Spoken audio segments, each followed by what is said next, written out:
The agencies that have an open front door policy and welcome anybody in, they're just storing up problems.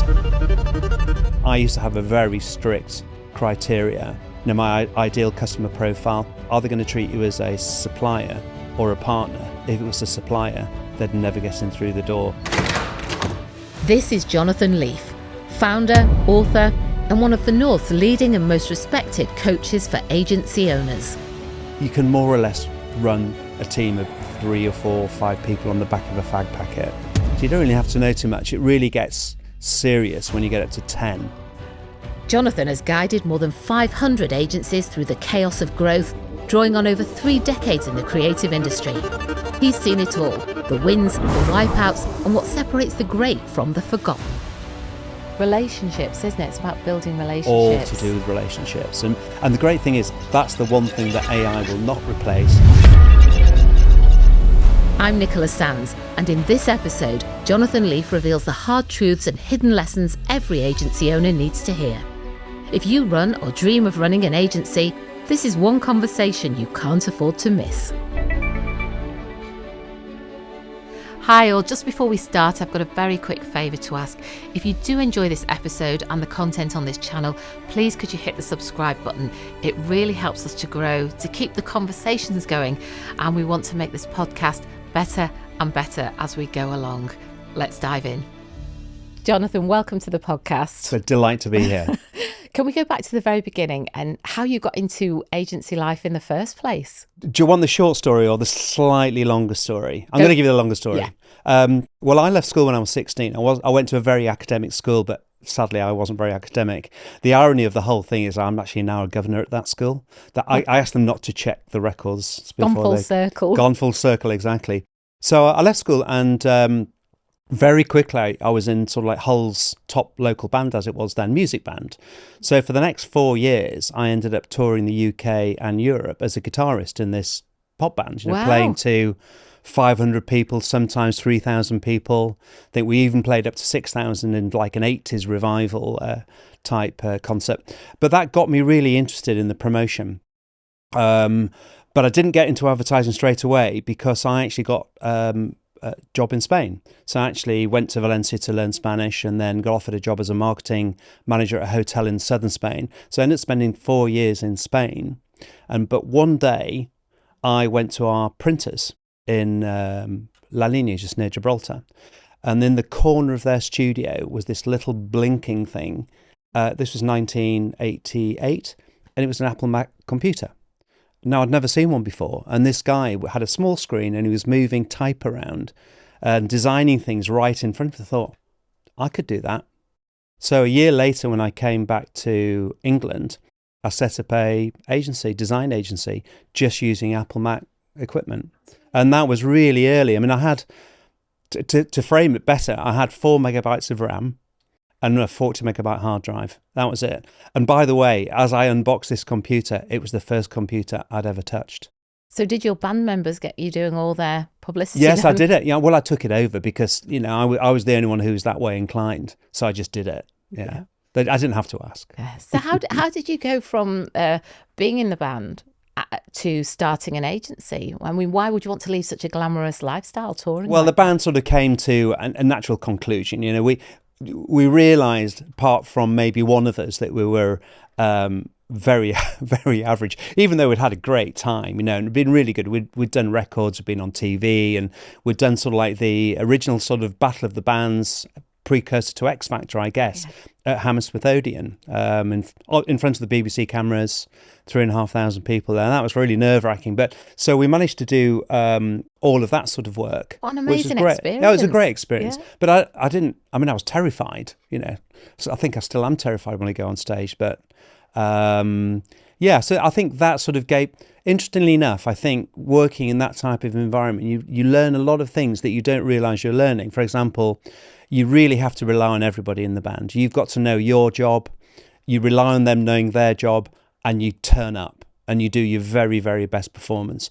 You learn what you have to learn. You rehearse. You become the best person you can be at what you do. So it's a great discipline for anybody moving into any type of work, really. And it sets you up to have your own business in lots of ways. Now, that consistency is very important, isn't it? You know, getting up, showing up, being consistent. They're all skills that I suppose are imperative when you're in massive. a band. It's massive because you learn to be completely self-reliable as well, you know, whilst relying on your teammates. But you take that almost like you take that for granted, that they're doing their job, which allows you to do your job, and vice versa. So it's a really, really good lesson in life, really. So the agency you set up was called Strawberry. Is Yes, that it right? was, yeah. So why did you choose that name? Right. Well, we were on Strawberry Street, so it wasn't really much thinking involved in that. So we just thought Strawberry was a good name. And also we managed a few years later to get strawberry.co.uk. So we had a really good domain name as well. Fantastic. So how did you go about setting up the agency? Did you suddenly think one day, right, I'm going to do this, I'm going to set up my own agency now? Yeah, absolutely. Simple as that. I got the computer, learned the software, taught myself how to design using the computer. And then to get clients, I knew 6 people in Hull. I wrote them all letters and rang them up. And out of those 6 letters, 2 of them became clients. That's said, a really yeah, good we'll response. give you some work. Yeah, I still know one of the guys now very well, actually. A very successful businessman, and he was our first client. So that's And what fantastic. kind of work were you doing for them? We were doing brochures, and in those early days of the Apple Macs, it was all to do with designing for print. Obviously, the digital age hadn't happened, so we were designing for print. And it wasn't really until 1995, and I'm talking about when we set the business up in 1989. So 1995, this thing we were hearing about called the internet, called the World Wide Web, was coming along. And we were chatting in the office and said, do you know, we should design a website. And then someone said, well, how do we do that? You know, so we found a client who said, yes, we'll have a website, even though we had to persuade them they needed one. And we designed this website for them in 1995 on dial-up. I don't know if anyone remembers what dial-up was like, but it was very, very slow. The internet, to give you an idea now, the internet is probably 100,000 times faster than dial-up. So you had to design very, very, very, very basic websites. And was it just you at the start, or did you? Yeah, just me. Yeah, just me. But within a short space of time, because of the type of work we were doing, multi-page brochures, catalogues, magazines. You know, I was up to 12 people quite quickly, all in a little studio with Apple Macs, and just learning as we went along. Because really, you couldn't learn how to use an Apple Mac at college because they didn't have them. Absolutely. We had to teach ourselves. And did you really enjoy agency life at that time? Was that how do you think of that period now? I loved it. Yeah, it was probably, when I look back, I think that was my happiest time in lots of ways in the agency life, because everybody was in the band. Everybody supported each other. It wasn't too complicated. We have lovely clients. We were doing work. It was a lot of pressure, but we loved that. We were, I guess, late 20s. I was 26 when I started the business. Late 20s, early 30s. You've got boundless energy to do whatever you wanted. And we felt like we were pioneering as well. Did you have any mentors at that time who could help to guide you? Because how did you know what you were doing in terms of growing the business and running the business and hiring people and all those skills? That's a really good question. The answer, well, my dad had his own business, so I suppose he gave me a bit of advice, but I was surrounded with people who had their own businesses, and also clients who were on their own. I used to ask them, quite honestly. So I didn't have a definitive mentor. I had lots of them, I think. What's the old adage? You are the sum of the 6 people that you surround yourself with. And I think that's absolutely true. And I was lucky in that respect, because fantastic clients really would offer advice and would be helpful, as were my friends and my dad. Yeah. Were you very because your dad, like you say, was a businessman. That makes a difference, doesn't it? It really helps. Yeah, it's in the blood, I guess. Yeah. When it's actually in you. And obviously you were very creative, you were in a band, you were interested in using the Apple Mac and so on. But what about the commercial side of business? Because a lot of creatives find that side of things hard. How did you know what to charge, pricing strategies, all that kind of thing? I think I felt my way into it rather than actually knowing what I was doing, in all honesty. now that I sort of reflect back, and now obviously I'm a coach with other agencies around the country, which I've had about 40 to 50 that I've coached, and I've trained probably another 500 odd, in all honesty, over various different things I've been doing. And I've started to realise that actually the vast majority of agencies are just accidental. You know, there's one person or two people who are good at something, and they get together and start working for clients, and they've got too many clients, so they have to hire some people in. And then 2 years, 3 years later, they look up and think, oh my God, we've got a business. What the hell do we do? And I think that is, most agencies stay small because of that reason. They just cannot run a business, in all honesty. You can more or less run a team of 3 or 4 or 5 people on the back of a fag packet. Yes. In all honesty, you don't have to think you don't have to know too much. You know, it's more a bit hand to mouth, but it can be fun. So you don't really have to know too much. It really gets serious when you get up to 10 and you want to grow much bigger than that. Then you really have to change your skill set. What needs to change at that point? Pretty much everything. You know, what you knew to get you to, say, 10 people, to get you beyond to 20, it's a totally and utterly change in how you operate.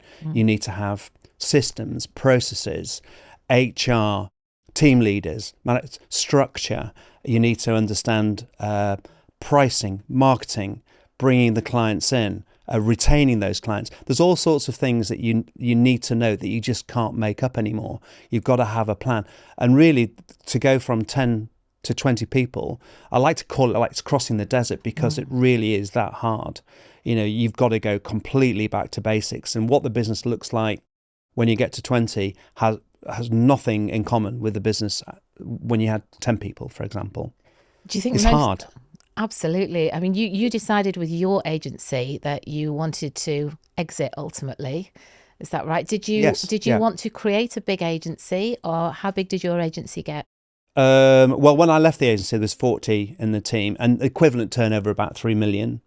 I saw the light very early on. I thought, well, I can, run this agency, really enjoy it at 10 people forever. But actually, to be honest, at some stage, I think in the life of any entrepreneur or any business owner, you've got to say, well, there's got to be an end game, hasn't there? Yes. If I'm not passing it on to my son, which is quite rare nowadays, to be honest, not completely not common, but it's not as common perhaps as it was.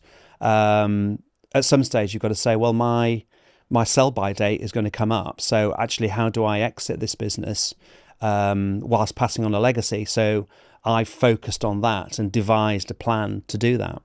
Do you think most, selling an agency, a creative agency in particular, it's quite tricky, isn't it? It's not the easiest business to exit or to sell. It's virtually impossible. And actually, including all of the agencies, of which there are probably 35 to 40,000 in the UK, 1 in 400 will ever sell to another agency. And the reason for that is actually that you only got 3 assets in an agency. There's you as the founder. You're generally the rainmaker. You're bringing the clients in. You're looking after the big clients. You're driving the agency forward as the leader. Then you've got the team, and then you've got the clients. So you've only actually got 3 elements that make the agency work. And if someone comes in, then you're going. So that's 1/3 of it gone. Half the team will go because they don't like the new management, and half the clients will disappear because they don't like the new agency that's come in. So the acquiring agency buying your business really isn't buying very much, unless they're buying something very, very specific. You do something much better than anybody else. You've got a marquee client that they can't get close to.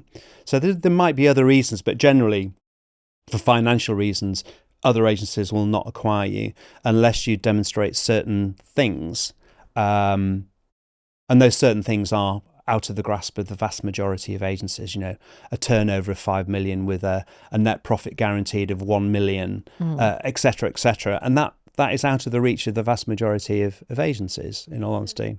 So how did you exit then? So I came up with a plan. I'd heard this happen a few times amongst my peers in the local area. So I started questioning them. And what I did was I found 2 people in my business, who were already there, who were about 15 years younger than me, who really were really helping me run the business. And I just said to them, look, in 10 years' time, this business can be yours.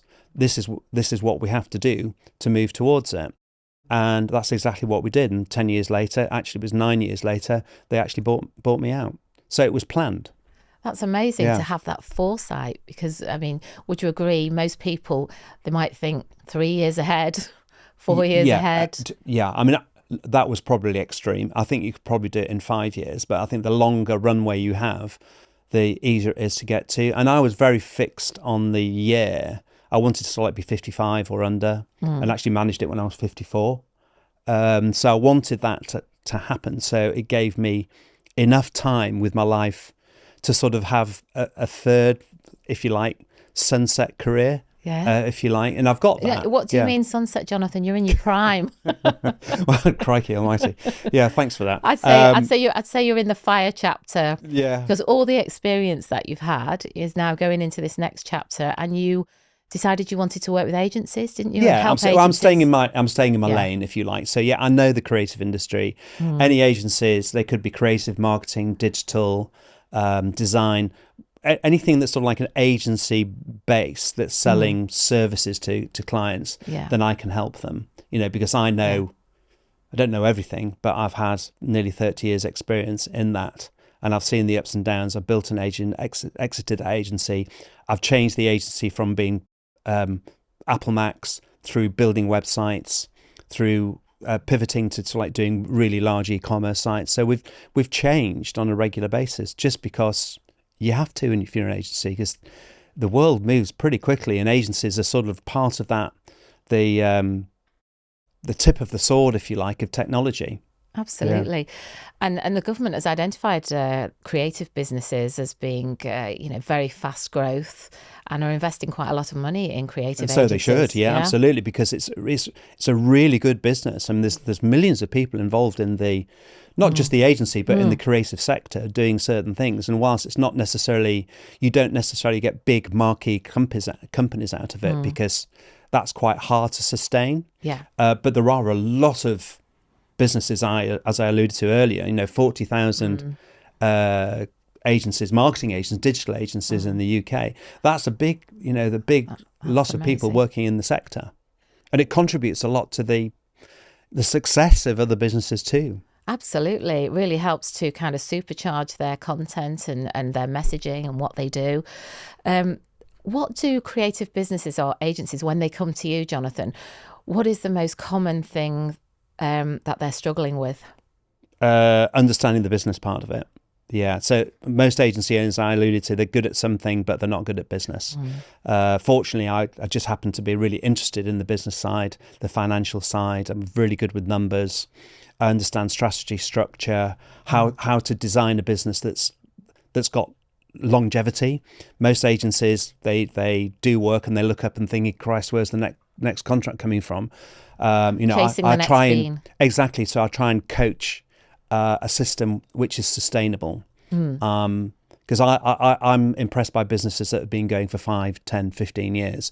Anybody can start a business, but generally most businesses do not make it beyond a year to 2 years, 3 years. That's the fact of the matter, because they can't sustain a business. Yeah. I mean, and the creative industries, or creative agencies rather, it can be very feast or famine. So creating those systems is hugely important to sustain the income and sustain the business. I mean, most businesses, most agency businesses, well, not all of them, but the vast majority of them sort of run a roller coaster methodology. Yes. And so they've got incredible highs, but that's followed by incredible lows. But of course, what doesn't change is the overhead of actually running the business and employing people. Yeah. So it's really hard to make a profit, and very, very stressful for the agency owner in that style of agency. And I just try and coach them out of that, give them a structure. Generally, it's like a 6, 12 month, 2 year, sometimes 3 year, 5 year plan that they can actually work towards, and then say, look, we'll have a really sustainable agency that you'll make some good money from. It'll be controllable. These are the levers you have to pull, and that's what we move towards. Do you think some agency owners maybe try to do too much? They try to work in the business all the time, but they need to be working on the business. Are there kind of what are the kind of main mistakes that they make? Well, you've just alluded to it. That's exactly what they do, because they don't know how to work on the business. They love working in the business. They love being at the coalface. They love tinkering. They love doing the do, because that's why they started the agency. And that's my whole point, is that actually they can't lift themselves out and look back and look at the business and say, right, okay, we need to do something different. Whereas that's where I come in. Because that's what I am good at.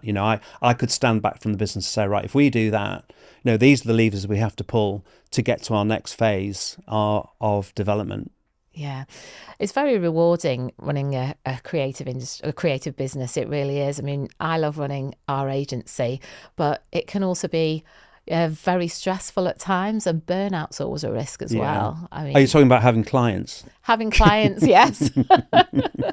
Actually, I mean, dealing with people as well. You really have to have good people skills when you're running an agency. Well, you do. I mean, the one thing I say to all my clients, and I've always said this to, my agency clients, and I always used to say this to my clients when I had an agency, was, look, we're here to partner your business to have mutual success. That's all we're interested in. If we get good outcomes for you, then by default we will do well. So we're just interested in the win-win scenario. We're never here as a supplier. If you want a supplier, there's plenty of agencies that'll do what they're told, but actually, to be honest, we're not that. We will do what we think is right for you, and we'll argue our case. But if you really want us to sort of like do what, we will die on that hill with you as well.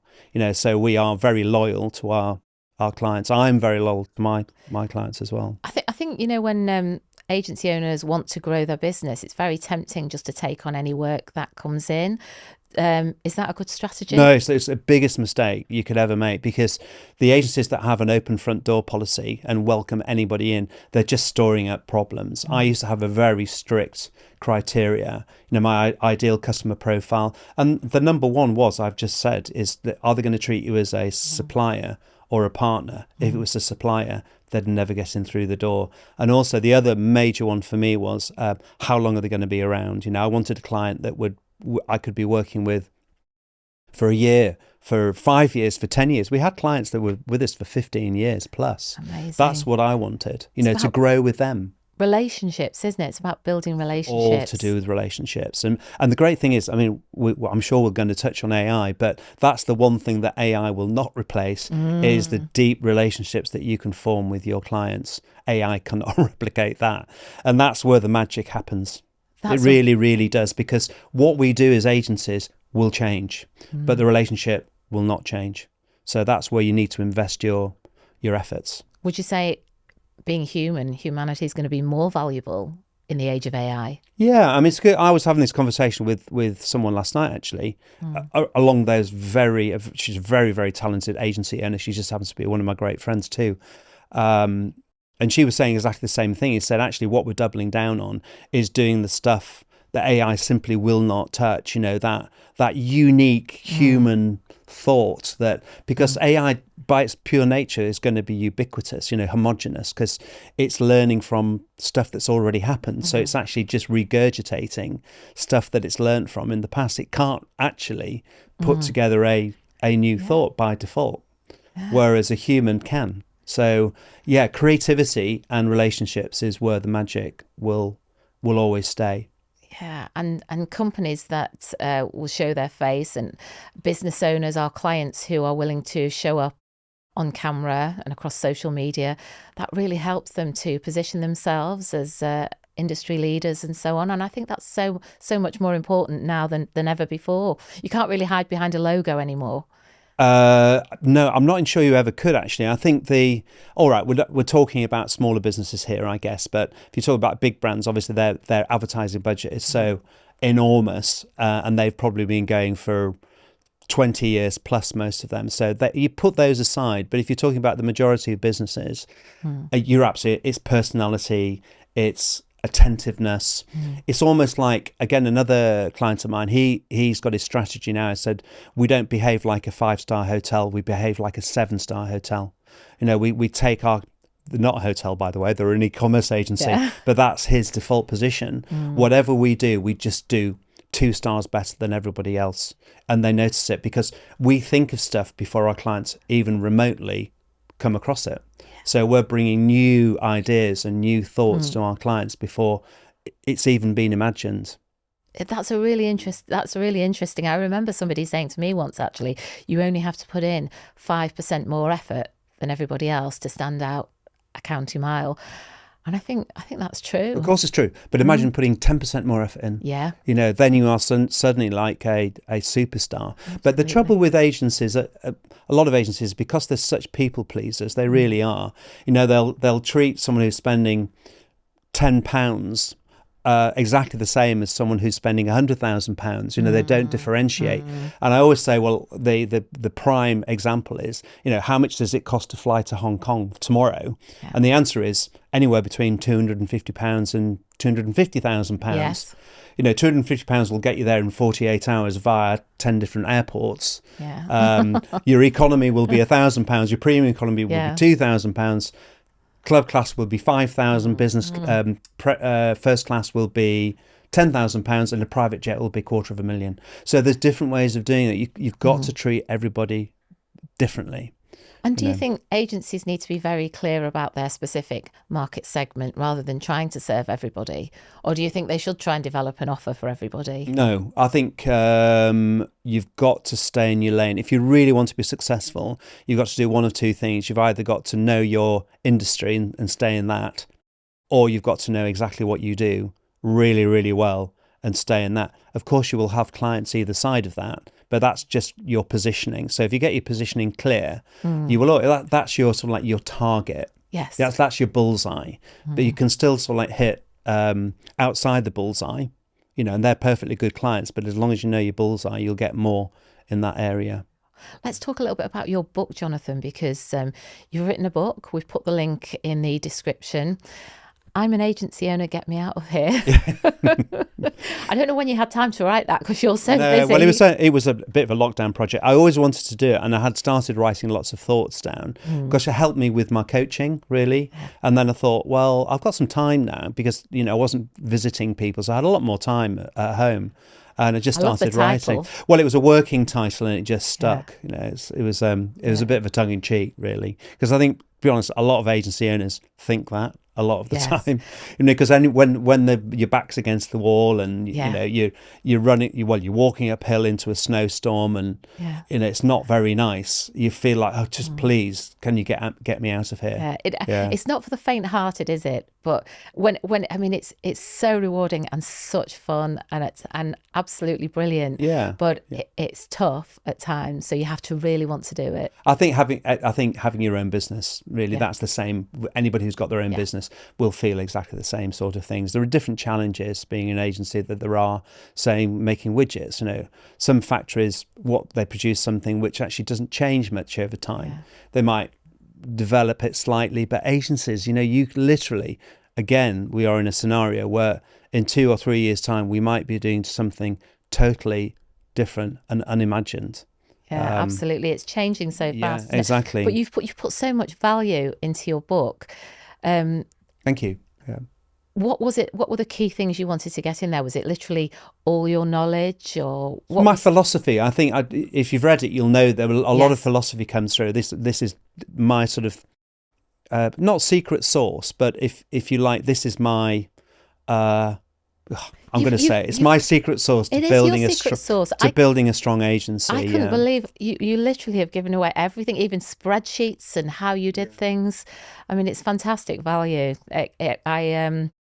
I binge read it over a few nights, and I found it so useful. In fact, we have implemented some of your strategies in our agency, which is amazing.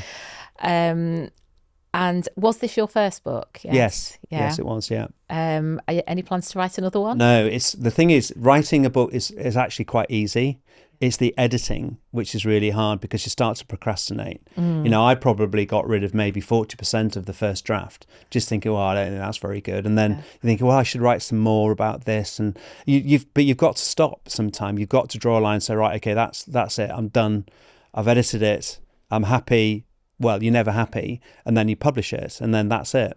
And then you think, oh God, I don't know. Is anybody going to like it? Will it sell? It wasn't, and I didn't do it to sell. Yes, That wasn't. But you want people to read it and see I what do. they think. Yeah, Yes, exactly. It's gone. I have to say, I'm very pleased how it's gone. It's gone down very well, and people do still just say, I read your book. It was really useful tips. Thank you. And your personality really comes over as well. It's almost like when you read it, you really get to know you as a person as well, which is really good. Yeah. Am I different now? Or am I actually don't know. I think it really does reflect your personality, because even though I've only just met you, Jonathan, I feel like I've known you for ages because I've read your book, which is one of the great things about doing that. And I do think, I've always worn my heart on my sleeve, to be honest. And I think when I go into an agency, I will bleed for them, I would always bleed for my clients. I'm very honest, and I won't just give them homogenous advice. I'll look at things and say, this is what I think. Yeah. So when you go into an agency for the first time and you meet the founders, what's the process? What's the first thing you do, and what do you do after that? I tend to like to look at their figures, because that sort of like paints a picture of how they've done. Clearly, it's not the future, but it gives you an idea of what's happened. So it's a bit of rear view mirror stuff to start off with. Yeah. And then once I've got that, it gives me an indication of what I think they're actually capable of. And then I start to think, well, what immediate impact can I have? So what can we do in the next 3 months which is actually going to make an immediate impact, which shows that we can make progress quickly. And I think once we've done that, then we can start to put plans in for further ahead. I mean, do you ever go into an agency and think, this is just never going to work, this is a disaster? Is it ever really bad, or is it always a case that you can find something? I suppose I've got to be honest, haven't I? There's been a couple where I've gone and thought that I can't do anything here. I really cannot do anything. This has either gone too far, because for whatever reason, sometimes nothing to do with them. Actually, I won't go into any confidence at all, but external factors they couldn't control, or they were just burying their heads in the sand, or they hoping for the best, and all of those sort of things. And that's not hoping for the best, by the way, is not a strategy. It never has been and never will be. Or you just can't do that. You've got to have your strategic intent has got to be there. So if I can get that and I can see a way forward, even if it might take longer, I will pursue it. Yeah, but generally, I have to say, I've walked in and thought, great, this is fantastic. I just started with a new client this week, and I'm just thinking, wow, they've got so much potential. And actually, when I say it's so much potential, it's untapped potential. They've actually got it in their grasp, so they don't have to do much. It'll take probably 12 months, but within 12 months they'll be so good. And there's that saying, isn't there, about being in the weeds and being in the clouds? And I suppose you can see things from the clouds. You can look at the bigger picture. Yeah. Well, you don't know what you don't know, do you? And I've now got experience of, say, working with up to 40, maybe 50 agencies now, directly with them. And then I've coached another, say, 500 plus through different courses. And I see the same things time and time again, and I can make a difference. What worked over here, and then what worked over here, I can bring together, or maybe hybrid that, and say, look, I know this will work for you. So we just have to stay the course. Do most of your clients or agencies that you've got to know, do they want to exit ultimately, or do most just want to earn a living? The one that I often hear, I say, right, okay, and not my clients generally, but I say, well, when you've had enough of this, what are you going to do? So when I've had enough, I'll sell it. And I'm just thinking, well, that's not going to happen. So, but if you want to do that, then we have to do a different strategy. So I need to know what their end game is. That really helps. And it helps to know what sort of age group they are as well. Because if you're start a business in your 20s and you're still in business at 30, fantastic. But you've probably had quite a lot of luck. Yeah. And then in your 30s, you've got to work phenomenally hard in your business. But by the time you're in your 40s, generally, the business should be really working hard for you. And then in your 50s, you should be out. You should have amassed enough wealth in that sequence to say, right, I can do what I like. I can choose what I want to do. I can sell parts of it. I can bring other people in. I can do an employee ownership trust. I can do a management buy-in, as I did. I could look for a trade sale potentially, but it doesn't matter because you've already got independent wealth that you've made through the business. So you've got that choice. You've got options. You've got options. Whereas if you are thinking my business is my pension, then you're screwed. Yeah, in you dodgy really territory. are. You will still be working forever, to be honest. So Yeah. you've got to sort of like think longer term about your personal ambitions and what your plans are for the future, for sure. Always, you've got to be thinking that realistically. Absolutely. Do you find a lot of agencies are very owners are very territorial about the work they do and find it difficult to let more junior people take the load and stand back? Because it's very important to stand back from your business, isn't I think it? the ones that reach out to me are already there. They Right. realise that they have to do something different to change their fortunes. Yes. So I think they're already there. Yeah. I think there are a lot of agency owners, founders who are very, very much like that. But fair enough, I know businesses who are small, 2, 3, 4, 5 people making a good living, putting plenty into their pension. Happy days, to be honest. Yeah. And they've probably got an agency which has got some really good clients, got longevity. They don't need to grow. They don't need to change what they do. They just stay in your lane, to be honest. Sometimes that's a good strategy. Yeah. And how do you see agency life being over the next 5 years? These are quite exciting times, aren't they? Well, I think the jury's out. We don't really know how AI is going to affect us. I see a lot of agencies getting smaller. That's already started to happen. I think there are elements of AI which are starting to eat our lunch, if you like. So, it goes back to what I said before. You've got to sort of reimagine what your agency, what its real core strengths are. And if there's weak areas that AI might affect, then you've got to be changing what you do now. Yeah. I read a statistic recently that said, obviously there's a certain number of jobs that are going to be lost through AI, but it will actually create more jobs than are lost. Yeah, again, that's probably across the whole gamut. A great example of that is, of course, when Lotus 123 or Microsoft Excel came out. So, well, that's the end of accountants, isn't it? Yeah. And there's 4 times as many accountants. So it helped them, actually, because it changed them from being sort of like bookkeepers, accountants, into business advisors and helping business owners structure them and become experts in different things. So, there's always opportunity in everything. But as I say, we started pre-digital.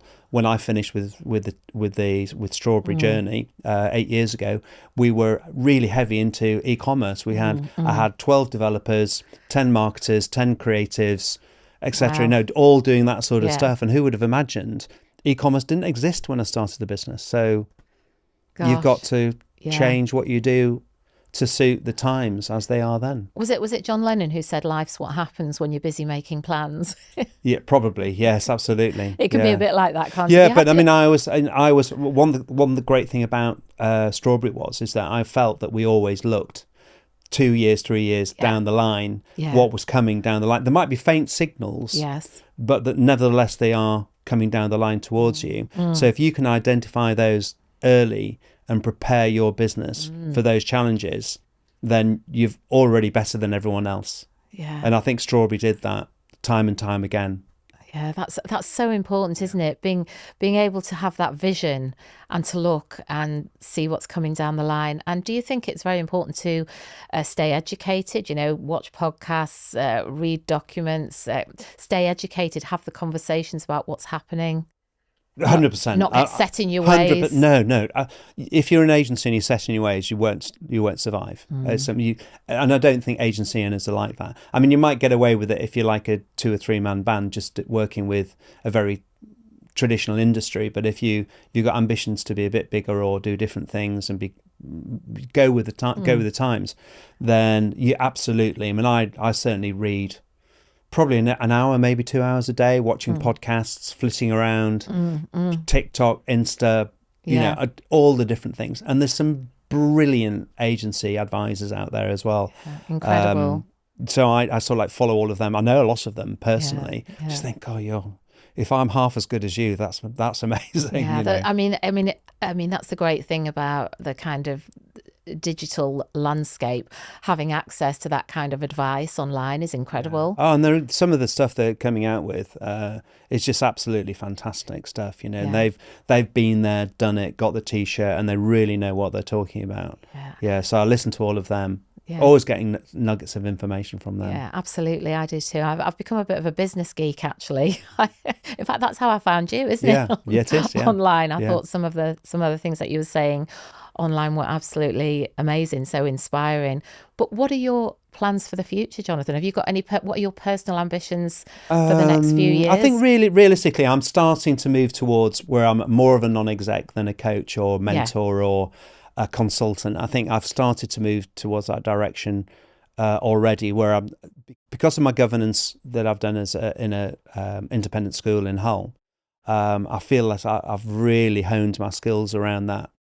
So I can confidently work with much bigger businesses and contribute to their health and success, rather than really being that active consultant. So I started to slightly move away from that. I'm still doing that, and I still love it, by the way. But I'm probably starting to mature a little bit. Yeah, do different things. I mean, it's always good, isn't it, to do different things, work with different people, try different things. Yeah, constantly evolve. Yeah. And I like to travel, and I like my golf, and I still collect guitars. I don't know how many I've got, but I think. Do you ever do any gigs? The last time we played actually was 3 years ago, maybe 4 years ago, and we will play again for sure. We've actually we've signed 2 record deals in the last 5 years. Amazing. To re-release all of our stuff. So we've got another album coming out very shortly, because one of the band members is very, very good in the studio, so he's remastered everything. He's done an absolutely brilliant job. So we've got lots of different things going on, and I'm avid history. I love my history. Got hundreds of history books, and I put my nose in that all the time. Oh, Jonathan, got loads of hobbies. You're never going to be twiddling your thumbs, are you? No. Well, thank you so much for coming in and having a chat with us. It's been really, really interesting, and so much value, so much. You've shared so much. Thank you for being so generous. Thank you very much. Have you worked hard to achieve success in your field? Do you think you'd be a great guest on Success Means Business? Could you inspire others and help to teach them how to make the very best of their life, their goals, their profession? If so, get in touch. We are looking for guests on Success Means Business all the time, and we would love to talk to you.